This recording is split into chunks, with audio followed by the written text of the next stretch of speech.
Hello friends, good morning, and today we will continue our earlier topic of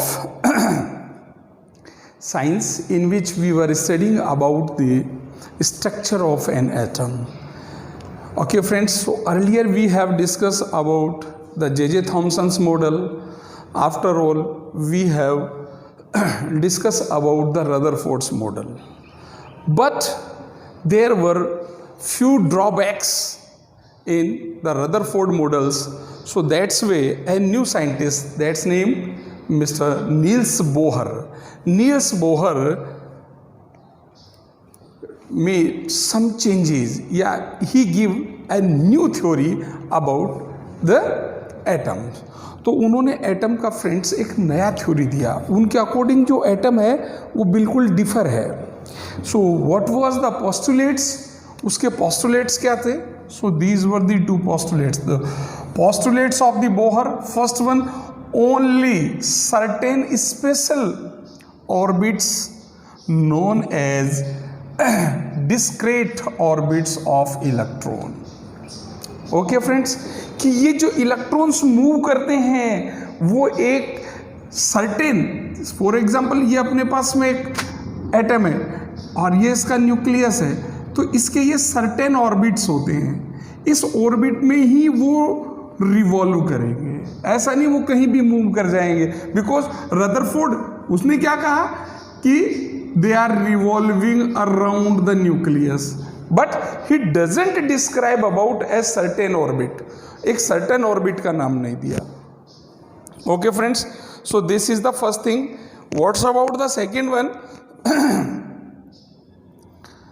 While the revolving in discrete orbits, the electron do not radiate the energy.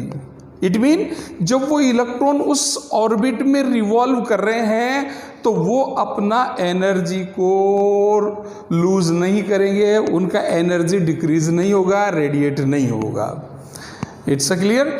But अगर हम लोग Rutherford को follow करते हैं तो वो continue revolving कर रहा है और रिवॉल्व करते करते उससे उसका एनर्जी क्या हो जाएगा? रेडिएट हो जाएगा. एंड फाइनली जब उसका रेडिएट हो जाएगा तो वो कहाँ जा करके फैलन हो जाएगा? It will fail in the nucleus. Okay friends, so this is the new theory about the model of an atom which given by Bohr. Bohr के अकॉर्डिंग फ्रेंड्स किस टाइप का होता है मॉडल? ये मैंने एक मॉडल बनाया है. According to Niels Bohr, the positive charge in the center, that is known as the nucleus. इस न्यूक्लियस में सारा का सारा पॉजिटिव चार्ज होता है, that is known as the nucleus. And the electrons are revolving around it. उसके चारों तरफ फ्रेंड्स वो रिवॉल्व कर रहे हैं. किस में रिवॉल्व कर रहे हैं? इनमें. First, second, third, fourth. That's way these are known as what? These are known as energy level. हमने इनको एनर्जी लेवल भी कहा. ये जो ऑर्बिट्स हैं, जो सेल्स हैं जिसमें इलेक्ट्रॉन रिवॉल्व कर रहे हैं, इनको बाद में हम लोगों ने एनर्जी लेवल भी नाम दिया. ठीक है friends. And I have mention their names K, L, M and N. And I have also given them N 1 2 3 4. ये फर्स्ट सेल है, N1 है, जिसका वैल्यू अपने पास में कितना है? क्या ना वैल्यू है उसका? के, फिर एल, फिर एम और फिर N. That's why the number of cells are increasing. जैसे जैसे उसका नंबर इंक्रीज हो रहा है फ्रेंड्स, वहां का एनर्जी लेवल भी इंक्रीज हो रहा है. तो it mean which cell has the least energy? सबसे कम एनर्जी किस में है? तो ये जो के शेल है, इस के शेल का एनर्जी लेवल बहुत ही कम है, बिलो एनर्जी लेवल है. और ये जो एन है, इसका एनर्जी लेवल सबसे ज़्यादा है. It's a clear. Okay friends, तो इन्होंने बताया, रदरफोर्ड ने जो एटॉमिक स्ट्रक्चर दिया था उसमें थोड़े से अमेंडमेंट किए, उसको थोड़ा सा क्लेरिफाई किया, उसको थोड़ा सा जो भी उसमें जो ड्रॉबैक्स थे उन ड्रॉबैक्स पे इन्होंने काम किया. और सबसे important function was that the electrons are revolving around the nucleus in a certain cell. या in other word you can say these are known as the levels, energy levels. ये लेवल्स के नाम दिए के, एल, एम और N, ये इनमें move करते हैं। और फाइनली फिर इन्होंने एक चीज और बताई, क्या बताया कि number of electrons are fixed in them, इनके अंदर जो नंबर ऑफ इलेक्ट्रॉन्स हैं वो भी फिक्स हैं। लेकिन इसका एक छोटा सा ड्रॉबैक रह गया, क्योंकि कोई भी साइंटिस्ट जो भी डिस्कवरी करता है वो अपने आप में कंप्लीट नहीं है, कोई ना कोई उसमें ड्रॉबैक्स रहते हैं और फिर फर्दर नए साइंटिस्ट आते हैं, फिर उसमें कुछ अमेंडमेंट्स होते रहते हैं। तो जो बोहर ने जो हम लोगों को ये एटॉमिक मॉडल दिया फ्रेंड्स, उसमें एक क्या प्रॉब्लम रह गई, ऐसा एटम जिसमें मोर इलेक्ट्रॉन्स हो, बहुत ज़्यादा इलेक्ट्रॉन्स हो, 70 इलेक्ट्रॉन्स हो, 50 इलेक्ट्रॉन्स हो, उसका मॉडल इसके मॉडल से मैच नहीं करता है। ठीक है फ्रेंड्स, तो इस तरीके से हमारे पास में आगे से आगे इस तरीके की प्रॉब्लम्स जनरेट होती चलेगी और कई साइंटिस्ट ने उसको सॉर्ट आउट करने का एफर्ट्स किया। अभी आपके सिलेबस में ये 3 साइंटिस्ट के मॉडल्स हैं, J Thomson's model, Rutherford's model and this one is the Bohr's model. Okay friends, now we are going step forward. अब हम थोड़ा सा और आगे चलते हैं, तो वहाँ क्या देखते हैं कि अभी तक हम लोगों के पास में 2 ही तरीके के चार्ज आ गए। एक नेगेटिव चार्ज आ गया जिसको हम लोगों ने इलेक्ट्रॉन का नाम दे दिया, and second one is the positive, that is known as the proton. But in 1932 एक साइंटिस्ट हुआ जिसका क्या नाम था पता है, CHADWIC, James Chadwick. James Chadwick ने फ्रेंड्स इसका एटम का एक सब एटॉमिक पार्ट को और डिस्कवर किया। कब किया? 1932 में। What was the name of that sub atomic part? That is known as neutron. Neutron means जिसके ऊपर कोई चार्ज नहीं हो, इसके ऊपर किसी प्रकार का कोई चार्ज नहीं है। Proton means the positive charge, electron means negative charge and neutron means no charge, उसके ऊपर कोई चार्ज नहीं होता है। ठीक है फ्रेंड्स, चलो थोड़ा सा और आगे डिस्कस करते हैं। अब जब अपने पास में न्यूट्रॉन आ गया तो बोले सर इस न्यूट्रॉन का वैल्यू क्या है, फिर क्यों हम लोगों ने इसको मेंशन किया। देखिए फॉर एग्जांपल मैं यहां लिख रहा हूं एक छोटा सा एग्जांपल 6C12। अब ये 6C12 क्या है फ्रेंड्स, ये 6 तो है इसका एटॉमिक नंबर और ये है हमारे पास में एटॉमिक मास। ठीक है फ्रेंड्स, तो बोले सर ये नंबर तो 6 है लेकिन मास नंबर 12 क्यों है? तो मास नंबर जो भी होता है इसमें क्या होता है फ्रेंड्स, प्रोटॉन प्लस न्यूट्रॉन, इन दोनों का जो मास होता है वो हमारे पास में कोई भी एलिमेंट इस दुनिया का उसका मास नंबर फाइंड किया जा सकता है। And what's about the mass, इन दोनों का जो मास है वो एक दूसरे के इक्विवेलेंट माना गया है अप्रॉक्सीमेटली, कि जितना इसका है उतना ही इसी का है। अभी हम लोग थोड़ा सा इस पे डिस्कस करता हूँ, इसी को एग्जाम्पल को मैं थोड़ा आगे कैरी फॉरवर्ड करता हूँ friends.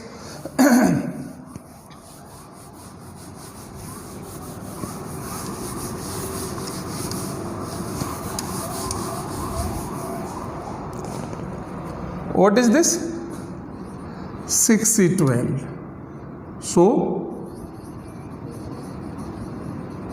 how many electrons are there? 6. What's about the protons? Protons are also 6. And neutrons also 6. Okay? So, proton plus neutron, 6 plus 6 is equal to 12. So that's why its mass number is 12। इस तरीके से हम लोग उसका मास, तो जितने proton होते हैं और जितने न्यूट्रॉन होते हैं उन दोनों का नंबर ऐड करके और हम लोग उसका मास नंबर फाइंड करते हैं। अभी इसके बारे में हम आगे डिस्कस करेंगे, ठीक है, क्योंकि अभी इसके बाद में आइसोटोप, आइसोबार, बहुत सारी चीज़ें आने वाली है, तो वहाँ हम लोग इसको डिस्कस करेंगे। At present I am just going to talk about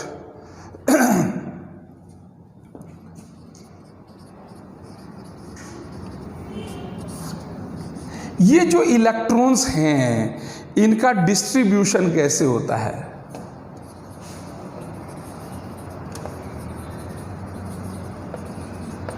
distribution कि साहब किसके इलेक्ट्रॉन कहाँ कितने होते हैं, इसका एक छोटा सा फॉर्मूला है फ्रेंड्स। क्या फॉर्मूला है?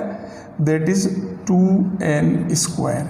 कि ये हमारे पास में जितने भी जो इसकी जो सेल्स अभी हम लोगों ने पढ़ी थी K, L, M और N, इनमें नंबर ऑफ इलेक्ट्रॉन्स फिक्स होंगे।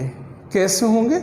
जैसे K को क्या नंबर दिया था हमने? Earlier we are given 1, this is 2, this is 3 and this is 4.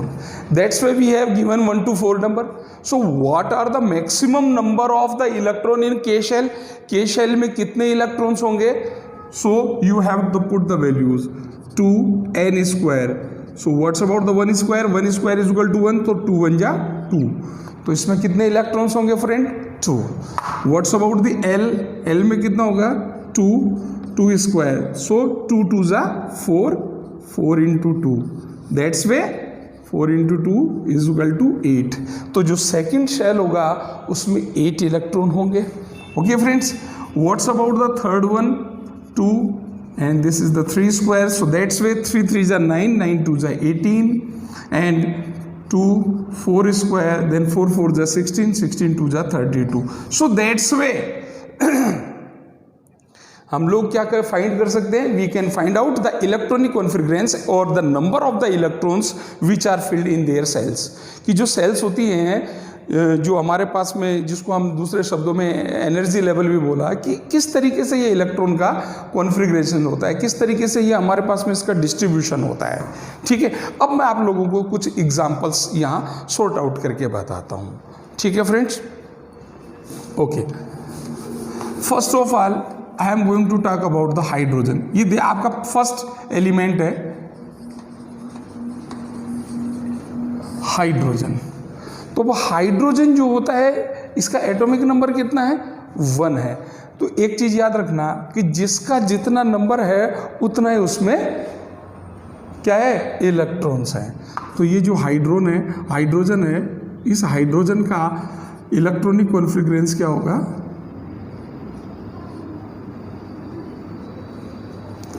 It's a clear? It mean ये फर्स्ट सेल है और इस फर्स्ट सेल में ये इलेक्ट्रॉन है। अब यहां पर क्या होता है? KLMN तो है, उसके बाद में फ्रेंड्स यहां हमारे पास में सब सेल्स होती हैं S, P, D और F। क्या? S, P, D और F।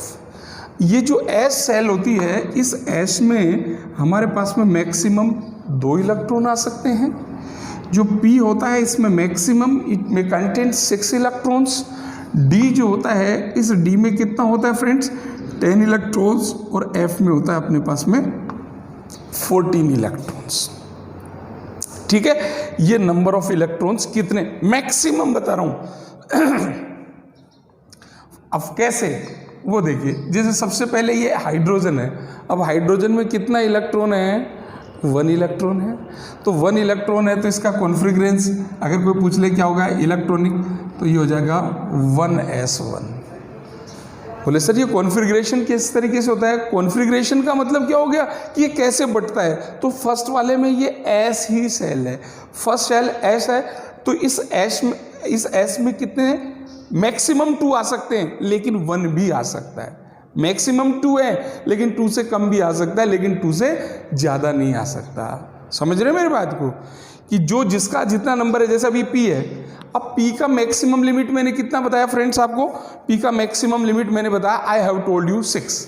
अब उसमें मैक्सिमम हमारे पास में 6 इलेक्ट्रॉन आ सकते हैं, इट इज़ राइट। लेकिन हमारे पास में क्या होता है कि साहब ये जो 6 हैं, इस 6 से हमारे पास में इलेक्ट्रॉन्स ज़्यादा नहीं हो सकते हैं। 6 इलेक्ट्रॉन तो हैं, तो 6 के ज़्यादा नहीं हो सकते, कम हो सकता है। क्लियर? बोले कम कैसे हो सकता है? फॉर एग्जाम्पल इसमें 5 इलेक्ट्रॉन भी रह सकते हैं, इसमें 4 इलेक्ट्रॉन भी रह सकते हैं, इसमें 3 इलेक्ट्रॉन भी रह सकते हैं। अब कैसे, वो मैं आप लोगों को बताने जा रहा हूँ। फर्स्ट ऑफ ऑल अपने पास में कौन आ गया? हाइड्रोजन। Second one helium. अब इस हीलियम का फ्रेंड्स एटॉमिक नंबर है 2, तो इट मीन इसमें इलेक्ट्रॉन है 2, तो ये दोनों के दोनों जो इलेक्ट्रॉन्स होंगे वो दोनों इलेक्ट्रॉन्स हमारे पास में यहाँ आ गए। It's a clear, both electrons, दोनों इलेक्ट्रॉन्स आपके पास में यहाँ आ रहा है। तो अब इसका किस तरीके से डिस्ट्रीब्यूशन हो गया, 1s2। Earlier what I told you कि s का मैक्सिमम लिमिट कितना है 2 का, इसमें 1 हो गया, इसमें 2 हो गया। Clear, okay. नेक्स्ट मैं बात करता हूं फ्रेंड्स लिथियम की। अकॉर्डिंग टू पीरियोडिक टेबल, जो हमारा पीरियोडिक टेबल है उस पीरियोडिक टेबल के अकॉर्डिंग मैं बात कर रहा हूं। अब हमारे पास में ये जो लिथियम है, इस लिथियम का नंबर कितना होता है 3। तो अब इसमें 3 होना था तो इलेक्ट्रॉन होंगे 3। तो अभी मैंने आपसे क्या बताया, व्हाट आई टोल्ड यू कि मैक्सिमम लिमिट s में कितनी होती है 2, तो ये 2 इलेक्ट्रॉन हो गया। ठीक है, अब आप कहोगे सर इसमें तो 3 है, थर्ड का क्या करें, ये तो 1s2 ही हुआ, अब वो तीसरा इलेक्ट्रॉन कहाँ लिखेंगे, तो फ्रेंड्स वो फिर नेक्स्ट सेल में चला जाएगा। मैंने आपसे क्या बताया था, फर्स्ट सेल कौन सी बताई थी, के, तो के में कितने इलेक्ट्रॉन आ सकते हैं, ज्यादा से ज्यादा 2, तो ये 2 का कॉलम पूरा हो गया। कम 1 भी आ सकता है लेकिन 2 से ज्यादा नहीं आ सकते। 2 कंप्लीट हो गया, इसमें भी 2 कंप्लीट हो गया, अब 1 बच रहा है, तो वो क्या करेगा, वो नेक्स्ट सेल में जाएगा, तो वो यहां आ गया फ्रेंड्स। अब फिर ये नया आ गया। अब आप बोलेंगे सर ये एल में आ गया, यस, तो इसको हम क्या लिखेंगे 2s1। अब फिर से कंफ्यूजन पैदा हो रहा होगा, बोले सर ये 2s कहाँ से आ गया, यस, 2s का मतलब ये होता है फ्रेंड, जो फर्स्ट सेल में जो s है उसका नाम है s1, सेकंड सेल में जो s आएगा उसका नाम होगा 2s, थर्ड सेल में आएगा उसका नाम होगा 3s, फोर्थ में आएगा उसका नाम होगा 4s। समझ में आ रही है मेरी बात? जैसे जैसे हम लोग सेल्स में आगे चलते जाएंगे और उसी तरीके से उसका नंबर बदलता चला जाएगा। लिथियम हो गया, लिथियम के बाद में आपके पास में क्या हो गया, बेरिलियम। इसके ये 2 इलेक्ट्रॉन फर्स्ट सेल में हो गए फ्रेंड्स, और ये 2 सेकेंड में हो गए, तो इसका क्या हो गया 1s2 2s2। ठीक है, अब बेरिलियम के बाद में अपने पास में कौन आएगा, बोरोन।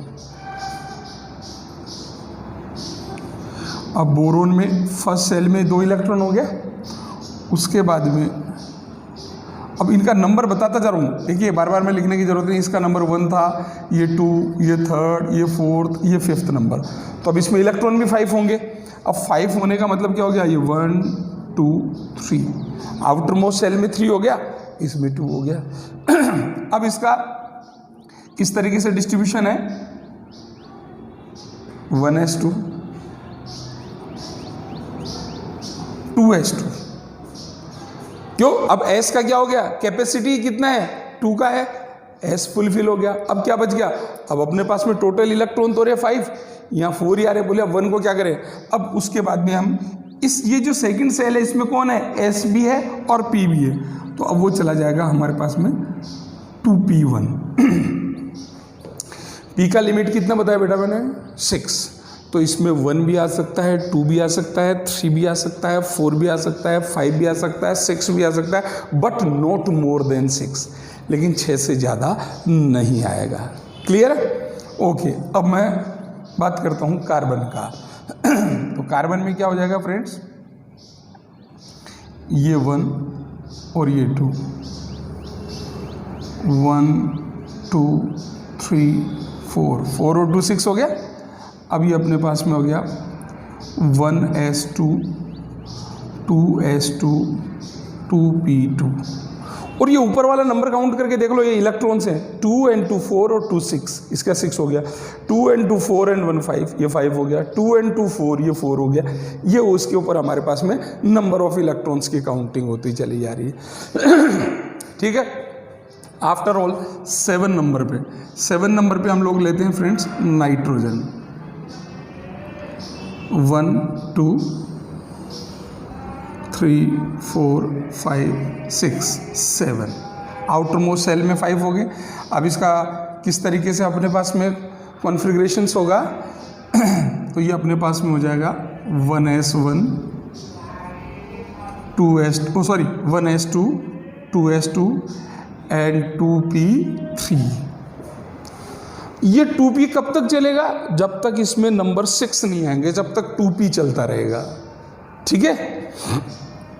नाइट्रोजन के बाद में क्या आ गया friends? Oxygen. 1 2 1 2 3 4 5 6 outermost cell में 6 होते हैं। 1s2, 2s2, 2p4। अब ये देखो 8th नंबर का है, इनके ऊपर का नंबर काउंट कर लो, 4 और 2 6 और 2 8। ठीक है। ऑक्सीजन के बाद में कौन होता है फ्रेंड्स? फ्लोरीन। तो फर्स्ट सेल तो सभी की कंप्लीट हो गई, इसमें हो गया 7, 1 2 3 4 5 6 और 7। तो 1s2, 2s2, 2p5। अब 10 नंबर, फ्लोरीन के बाद में कौन आता है? नियॉन। 2 इलेक्ट्रॉन, 1 2 3 4 5 6 7 और 8। 1s2, 2s2 एंड 2p6, 6 और 2 8 और 2 10। तो इस तरीके से ये हमारे पास में इनका इलेक्ट्रॉन्स का डिस्ट्रीब्यूशंस होता है। ठीक है फ्रेंड्स, समझ में आ रही है बात?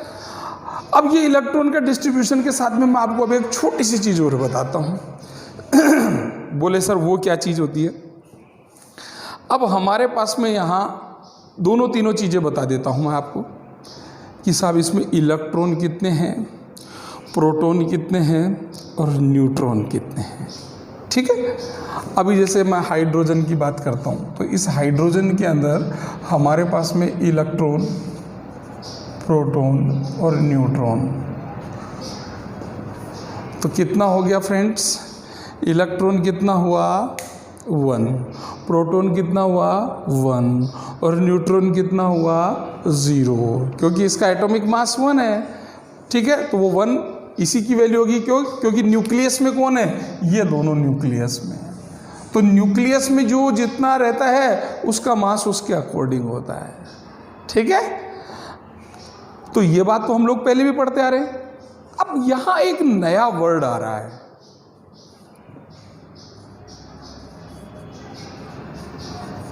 बोले सर ये वैलेंसी। वैलेंसी क्या चीज होती है? फॉर एग्जाम्पल देखिए, मैं आपको एक फार्मूला लिखता हूं, ये वाटर का फार्मूला लिखा मैंने H2O। बोले सर इसको H2O क्यों लिखा? क्यों? क्योंकि ये जो हाइड्रोजन है इसकी वैलेंसी है 1 और इस ऑक्सीजन की वैलेंसी होती है दोस्तों 2। तो इनकी वैलेंसी जैसे क्रॉस जा करके क्रॉस मल्टीप्लाई होती है, इस तरीके से लिखा जाता। तो इसका वैलेंसी है 2, तो ये H2 और ये O। 1 को लिखने का कोई ज़रूरत नहीं होता है। तो अब यहाँ समस्या आ रही है कि सर आपको कैसे पता चला कि इसका वैलेंसी 2 है या 1 है, या how will we found the valency? Okay friends, तो सबसे पहले हम लोग क्या करते हैं, जो भी एटम है उसका आउटर मोस्ट शेल देखते हैं, बाहर वाली शेल, और उसमें नंबर ऑफ इलेक्ट्रॉन फाइंड करते हैं। जैसे अभी ये हाइड्रोजन है, अब इस हाइड्रोजन में तो एक ही शेल है। ठीक है। इस एक शेल में कितने इलेक्ट्रॉन हैं? आउटर मोस्ट में, बाहर वाली में कितने हैं फ्रेंड्स? 1। तो ये अपने पास में क्या हो गया? ये एक इलेक्ट्रॉन है इसके पास में। इसलिए क्या है, इसका वैलेंस इलेक्ट्रॉन,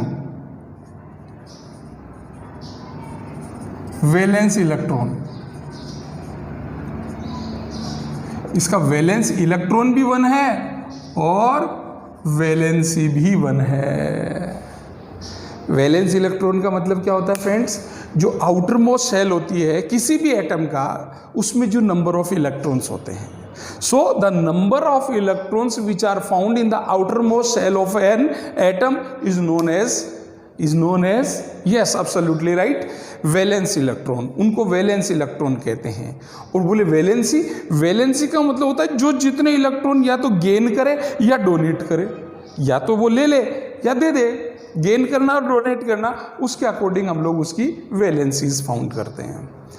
अब देखो थोड़ा सा हम आगे चलेंगे तो शायद थोड़ी क्लियर होगी। अब ये 7 और 8 एलिमेंट्स बना रखे हैं मैंने आपके स्क्रीन पे। ये नेक्स्ट देखिए हीलियम है। अब हीलियम के आउटर मोस्ट शेल में कितने इलेक्ट्रॉन्स हैं फ्रेंड्स?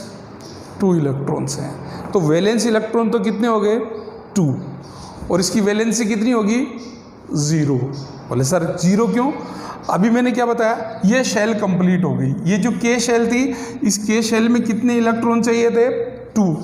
जितने इलेक्ट्रॉन चाहिए उतने आगे, तो वो शेल कंप्लीट हो गया। In this conditions it will neither gain और नॉर डोनेट, नहीं तो ले सकता है नहीं दे सकता है। तो इस कंडीशन को हम क्या बोल देते हैं? इनर्ट। तो ये इनर्ट सब्सटेंसेज हो जाते हैं। ये इनर्ट यानी जो क्रिया नहीं करते किसी के साथ में, निष्क्रिय हो जाते हैं।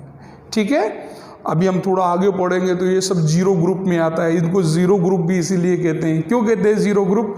क्यों? क्योंकि न तो ये इलेक्ट्रॉन ले रहे हैं न दे रहे हैं। That's way these are known as inert gases भी बोल सकते हैं, इनको हम नोबल गैस भी बोल सकते हैं। ठीक है, जीरो ग्रुप भी बोलते हैं। तो इसमें सारी की सारी मैक्सिमम जो हैं गैसेज ही हैं, चाहे वो हीलियम हो, चाहे वो नियोन हो, चाहे वो आर्गन हो, क्रिप्टॉन हो, ज़ेनॉन हो। ठीक है फ्रेंड्स, चलो अब हम लोग वापस आते हैं किसके पास में? लिथियम के पास में। ठीक है, अब लिथियम की ये जो फर्स्ट सेल तो कंप्लीट हो गई। ठीक है, तो जो फर्स्ट सेल फुलफिल हो जाए या सेकंड सेल फुलफिल हो जाए, उससे अपने को मतलब ही नहीं है। हमें मतलब किससे? आउटर मोस्ट सेल जो इनकम्प्लीट है, बाहर वाली सेल जो कंप्लीट नहीं हुई है। अब जैसे ये लिथियम है, अब लिथियम के आउटर मोस्ट सेल में यहाँ कितने इलेक्ट्रॉन है फ्रेंड्स? 1 इलेक्ट्रॉन है। इसलिए अब इसकी वैलेंसी फिर से कितनी हो गई? इसकी वैलेंसी कितनी थी? 1। इसकी वैलेंसी कितनी आई? 0। इसकी वैलेंसी फिर से कितनी हो गई? 1। यानी ये 1 इलेक्ट्रॉन डोनेट कर देगा। ठीक है फ्रेंड्स, तो इसकी वैलेंसी फिर 1 हो गई और वैलेंस इलेक्ट्रॉन भी कितना हो गया? 1 हो गया। नेक्स्ट बेरिलियम में चलते हैं। तो इसकी आउटर मोस्ट शेल में कितने इलेक्ट्रॉन है? There are 2 electron. That's way valency इसका कितना हो गया? 2। और वैलेंस इलेक्ट्रॉन कितना हो गया? ये वैलेंस इलेक्ट्रॉन, तो वैलेंस इलेक्ट्रॉन भी 2 हो गया फ्रेंड। ठीक है, नेक्स्ट वन बोरोन। बोरोन की आउटर मोस्ट शेल में कितने इलेक्ट्रॉन्स हैं? 3। So that's why the valency is 3 and valence electron भी 3 हो गया। ठीक है, कार्बन है, कार्बन की आउटर मोस्ट शेल में कितने वैलेंसी है? इसका वैलेंसी होगा 4, क्योंकि वैलेंस इलेक्ट्रॉन भी यहाँ 4 है। ओके फ्रेंड्स, अब 4 के बाद में अब वापस से हमारे पास में क्या होगा? रिवर्स होगा। कैसे? देखिए, ये नाइट्रोजन है, इस नाइट्रोजन में अब आउटर मोस्ट शेल में कितने इलेक्ट्रॉन है फ्रेंड्स? 5 है। अब सेकंड शेल में आपको मैक्सिमम इलेक्ट्रॉन कितने चाहिए थे? 8 चाहिए ना। अब 8 कंडीशन में अब यहाँ आपके पास में 5 है, तो अब आपको 5 डोनेट करना इजी है या 3 गेन करना इजी है? यानी 5 देना और 3 लेना, कौन सा इजी रहेगा? Yes, absolutely right. Gain of 3 electron, हम 3 इलेक्ट्रॉन इसमें ले सकते हैं। तो इसकी जो वैलेंस इलेक्ट्रॉन होंगे, वैलेंस इलेक्ट्रॉन तो कितने होंगे फ्रेंड्स? 5, लेकिन वैलेंसी कितनी होगी इसकी? 3। ये 3 इलेक्ट्रॉन लेना आसान है। तो अब रिवर्स हो रहा है ना। देखो, पहले तो ये इंक्रीज हो रहा था 1 2 3 4, वैलेंसी इंक्रीज हो रही थी, अब डिक्रीज होगी। अब ऑक्सीजन है, ऑक्सीजन का आउटर मोस्ट शेल में कितना इलेक्ट्रॉन है फ्रेंड? 6। तो अब वैलेंस इलेक्ट्रॉन तो कितना हो गया? 6, लेकिन वैलेंसी कितना होगा? 2, क्योंकि हम लोग 6 इलेक्ट्रॉन डोनेट नहीं कर सकते, फिर उसका जो एटम की स्टेबिलिटी भी नहीं रह पाती, इसलिए हम लोग 2 इलेक्ट्रॉन ले सकते हैं ये। That's why the valency is 2। It's a clear. Next one fluorine. Fluorine का आउटर मोस्ट शेल में कितना वैलेंस इलेक्ट्रॉन है फ्रेंड्स? तो वैलेंस इलेक्ट्रॉन है इसमें 7, तो इसकी वैलेंसी कितनी होगी? 1। यानी इसको 1 इलेक्ट्रॉन ले करके और ये अपनी शेल को कंप्लीट कर लेगा, 8 बना लेगा। नियोन, नियोन में कितना है? आउटर मोस्ट शेल में कितने हैं फ्रेंड्स? 8। तो अब इसके वैलेंस इलेक्ट्रॉन तो कितने हो गए? 8, लेकिन वैलेंसी कितनी हो गई? 0। क्यों? क्योंकि इसकी शेल कंप्लीट हो गई। फर्स्ट सेल में 2 इलेक्ट्रॉन होने चाहिए, तो वो कंप्लीट हो गई, तो वहाँ उसकी वैलेंसी 0 हो जाएगी। सेकंड में अगर जब तक अगर वो 8 नंबर नहीं आता तब तक तो उसकी वैलेंसी चेंज होती रहेगी, लेकिन जैसे 8 आएगा उसकी 0 हो जाएगी। क्यों? क्योंकि शेल कंप्लीट हो गया है। It's clear. So that's way this is the distributions of the electron of an atom. किसी भी एटम में जो इलेक्ट्रॉन्स होते हैं फ्रेंड्स, उनका डिस्ट्रीब्यूशन इस तरीके से होता है, ठीक है। तो वैलेंसी का मतलब मैंने अभी आपसे क्या बताया, the number of the electron which are, क्या हो रहा है हमारे पास में, डोनेट और gain. An atom which gaining or losing of the number of electron is known as the valency of that atom। उसकी वो वैलेंसी जानी जाती है। और वैलेंस इलेक्ट्रॉन का मतलब क्या होता है, आउटर मोस्ट सेल में जितने इलेक्ट्रॉन्स होते हैं वो वैलेंस इलेक्ट्रॉन कहलाते हैं, ठीक है। इस तरीके से हम लोग फ्रेंड्स इनका इलेक्ट्रॉन का डिस्ट्रीब्यूशन करते हैं। और आपकी बुक के अंदर आपका जो सिलेबस है 9th क्लास का, इसमें 1 से लेकर के 20 तक के एलिमेंट इस तरीके के हैं जिसमें हम लोगों को इलेक्ट्रॉन्स का डिस्ट्रीब्यूशन करना है। इनके इस तरीके से हो सकता है 2 तरीके के क्वेश्चंस आते हैं आपके लेवल पे। कई बार तो ये स्ट्रक्चर बना दिया और आपसे इससे पूछ लिया जाएगा कि साहब इसका इलेक्ट्रॉन डिस्ट्रीब्यूशन बनाइए या इलेक्ट्रॉन कॉन्फ़िगरेशंस बनाइए हमारे पास में। सेकेंड थिंग ये हो जाए हमारे पास में कि इसका वैलेंसी कितना है, इसमें वैलेंस इलेक्ट्रॉन कितना है, ठीक है। तो आई होप आपको ये थोड़ा समझ में आया होगा। बड़ा इंटरेस्टिंग कंसेप्ट है, इसको आप बार बार 2 बार 3 बार 4 बार वीडियो को जितनी बार देखेंगे आपको बहुत अच्छे से समझ में आएगा फ्रेंड्स। और मैं आपसे फिर ये कह रहा हूँ कि आप लोग वीडियोस को बहुत कम देख रहे हैं, रेस्पॉन्ड प्रॉपर नहीं कर रहे हैं, उसी की वजह से आप लोगों का ये सेक्शन थोड़ा सा वीक चल रहा है। इसलिए आप बार बार इसको देखिए जिससे आपके कॉन्सेप्ट थोड़ा सा क्लियर हो सके। The remaining part of the lesson we will discuss in our next class. Till then, goodbye. Thanks a lot.